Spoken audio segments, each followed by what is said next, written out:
నమస్తే, welcome to our channel. నేను మిషాల్ని.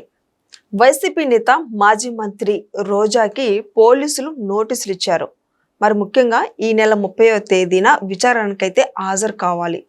మరి ఈ విచారణకి హాజరు అవుతుందా లేదా? మరి రోజా వ్యాఖ్యలు చూస్తే ఇది అక్రమ అరెస్ట్ చేస్తున్నారు అన్న వ్యాఖ్యలు చేస్తుంది రోజా. మరోపక్క చూసుకుంటే మరి నిజంగా ఈ నెల 30వ తేదీన హాజరవుతుందో లేదో తెలుసుకోబోతుంది. స్టూడియోలో ఉన్నారు సీనియర్ జర్నలిస్ట్ డాక్టర్ కనకదుర్గ గౌడ్లమణి గారు ఉన్నారు. వారిని అడిగే విషయాన్ని తెలుసుకునే ప్రయత్నం చేద్దాం. నమస్కారం మేడం. నమస్తే అండి. మేడం, రోజాకి పోలీసులు అయితే నోటీసులు ఇచ్చారు. ఈ నెల 30వ తేదీన విచారణకి హాజరు కావాలి. మరి హాజరు కాలేకపోతే మరి ఇప్పుడే రోజా ఏమంటుంది? ఇది అక్రమంగా అరెస్ట్ చేస్తున్నారు, కేసులు నమోదు చేస్తున్నారు అని అంటుంది. ఏంటి మేడం దాని వెనుకున్న కారణాలు? అంటే మీకు నోటీసులు ఇస్తే మీరు సక్రమం అని అంటారా? లేకపోతే అందులో వైఎస్ఆర్సీపీ వాళ్ళు అంటారా?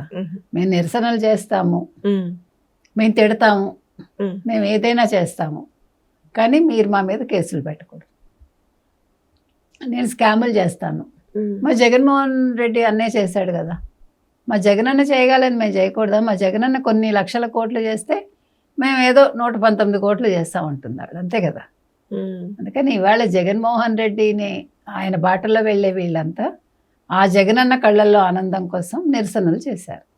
ఏంటో జగన్మోహన్ రెడ్డి కుటుంబంలోని స్త్రీల మీద, తర్వాత ఇంకా కొంతమంది వాళ్ళ రాజకీయ నాయకుల స్త్రీల మీద కథనాలు వచ్చాయి. దాని మీద నిరసన చేస్తూ ఆ పేపర్ ప్రతులు మేము తగలబెట్టాము తప్ప మంచి ప్రజాస్వామ్యయుతంగా చేశాము, దానికే కేసులు పెడతారా? అయినా కూడా జంకన్ అంటుంది. మంచిదే, ఇప్పుడు నువ్వు జంకుతావో లేదో తెలుస్తుంది. నోటీసులు అయితే అందుకుంది. ఒకవేళ ఆవిడ కనుక 30వ తారీఖు హాజరు కాకపోతే బిఎన్ఎస్ఎస్ 35(3) కింద ఆవిడని అరెస్ట్ చేసే అవకాశం కూడా ఉంది. అది కూడా చెప్పారు పోలీసులు. అందుకని మరి ఆవిడ హాజరు అవుతారా లేదా? ఇప్పుడు మరి ఈ ఒక్క కేసుతో ఆగిపోతుందా? ఒకసారి ఈవిడ ఈ కేసులో విచారణకు వెళ్ళాక ఈవిడని అరెస్ట్ చేస్తే నెక్స్ట్ మరి ఆడుదాం ఆంధ్ర కేసు కూడా తిరగదోడి ఆవిడని కంటిన్యూ చేస్తారా జైల్లో? అంటే శాశ్వతంగా ఆవిడ కొన్ని సంవత్సరాలు జైల్లో ఉంటారా? ఇప్పుడు అక్కడ ఆ విషయంలో అందరికీ ఒక కుతూహలంగా ఉంది. ముఖ్యంగా నగరి ప్రజలు, నగరి మహిళలు అయితే రోజా అరెస్ట్ మాట వినగానే సంబరాలు చేసుకుంటున్నారు. ఆవిడ నిజంగా అరెస్ట్ అయితే ఫస్ట్ బాణసంచా కాల్చేది నగరి ప్రజలే. ఎందుకంటే ఎలక్షన్స్ ముందు 2024 ఎలక్షన్స్ ముందు అక్కడ మహిళల్ని మున్సిపల్ ఆఫీస్ గేట్ కూడా తాకనివ్వలేదు. తర్వాత ఏం మాట్లాడింది పవన్ కళ్యాణ్ని? నువ్వు అసలు అసెంబ్లీ గేటు తాకకుండా చేస్తాము. అప్పుడు మనం చెప్పాం గేటు తాకడం ఏంటి, ఆయన గేటు తోసుకొని లోపలికి వెళ్ళిపోతాడని.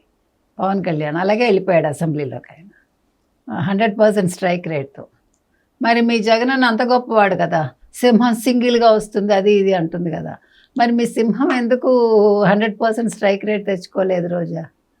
151 సీట్లలో 11 సీట్లే జగన్మోహన్ రెడ్డి. మనం చాలాసార్లు చెప్పాం 140 సీట్లు, ఒక తల్లి, ఒక చెల్లి, ఇంకో చెల్లి, వివేకానంద రెడ్డి హత్య కేసు, హత్య, తర్వాత నారాసుర రక్త చరిత్ర, కోడికత్తి శ్రీను, వీళ్ళందరి వల్ల వచ్చిన సీట్ల 140. సో నీ యాక్చువల్ కెపాసిటీ 11. అందుకని ఇవాళ రోజా కెపాసిటీ ఏంటో చూసాం, అయిపోయింది. రోజా రాజకీయ భవిష్యత్తు ఏం లేదు. ఆవిడ తమిళనాడు వెళ్ళారు, తమిళనాడు రాజకీయాల్లో స్టాలిన్ తరఫున ఆవిడ ప్రచారం చేస్తే స్టాలినే ఓడిపోయాడు దెబ్బకి. నేనేమి ఇక్కడ కాలు పెడితేనో చేయి పెడితేనో అట్లాంటి మాటలు మాట్లాడిన ఆడవాళ్ళని అలా కించపరచడం తప్పు. నేను అలా చెప్పట్లేదు, రోజాకుండే గొప్పతనం చెప్తున్నా అంతే. కాబట్టి ఆవిడ అక్కడ ట్రై చేసుకుంది రాజకీయాల్లో ఉండాలని, అది వర్కౌట్ అవ్వలేదు. అంటే జనాలు భయపడుతున్నారు. ఇప్పుడు ఐరన్ లెగ్గులు ఇవన్నీ తప్పండి, మగాళ్ళకి ఐరన్ లెగ్గులు ఉండవేంటి, హీరోలకు ఉండవా? ఇక్కడ ఐరన్ లెగ్ అవన్నీ నేను మాట్లాడిన, ఎంత మనకి నచ్చినా నచ్చకపోయినా ఆ వ్యక్తి అలాంటివి మాట్లాడకూడదు. కాకపోతే ఏంటంటే మీరు మంచిగా ఉండుంటే, మీరు బూతులు మాట్లాడకుండా, ఆడవాళ్ళ మీద రెచ్చిపోకుండా, అనితకి ఎలాంటి గెస్చర్స్ చూపించింది ఆవిడ, ఆ దరిద్రాలన్నీ చేయకుండా ఉండుంటే మీకు కాస్త ప్రజలు మిమ్మల్ని ఇష్టపడేవాళ్ళు.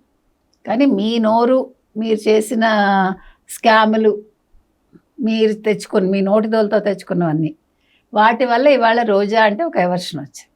తెలుగుదేశం పార్టీలో ఉన్నప్పుడు ఆవిడ బాగానే ఉందిగా, మనం అంతకుముందు కూడా చాలాసార్లు చెప్పాం. రోజా చాలా కష్టపడి పైకి వచ్చారు. ఆ సెల్వమణిని చేసుకున్నాక ఆవిడ నష్టపోయింది. ఇప్పుడు డైరెక్టర్లు చేసుకుంటే వచ్చే దరిద్రం అదే. వాళ్ళు వీళ్ళ డబ్బులన్నీ తగలేస్తారు. ఎక్కడో లక్ ఉండి హిట్ అయితే మన సమంతాకి మా ఇంటి బంగారం హిట్ అయినట్టు. అది లక్కే అది కదా. అట్లా లక్ ఉండాలి. లేకపోతే హీరోయిన్స్ని రోడ్డు మీదకి తీసుకొచ్చేది డైరెక్టర్స్ని చేసుకుంటేనే, అది అసిస్టెంట్ డైరెక్టర్ అయినా ఎవరైనా కూడా. కాబట్టి రోజా ఏంటంటే తన నోటితోటి తెచ్చుకుంటోందని, ఆవిడకి అంత పొగరు అవసరంలా. ఏం చూసుకుని తెలుగుదేశంలో పుట్టిన వాళ్ళు మీరందరూ కూడా. ఇవాళ ఏదో జగన్మోహన్ రెడ్డి మోహన్ చూసేసి ఇంకేదో అసలు భూమి మీద ఉండకుండా లోకేష్ని తిడతాను, లేకపోతే Chandrababu Naidu తిడతాను.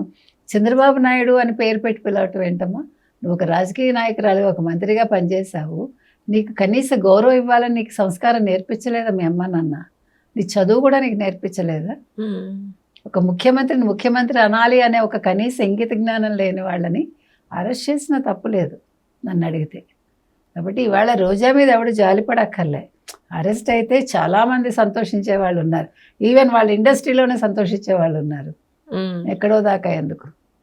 So wait and see.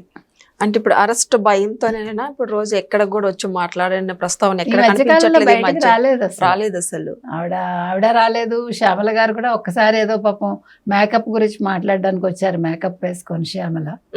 So ఈవిడ కూడా ఈ మధ్యన రాలేదు. విడుదల రజని కూడా కనిపించట్లేదు.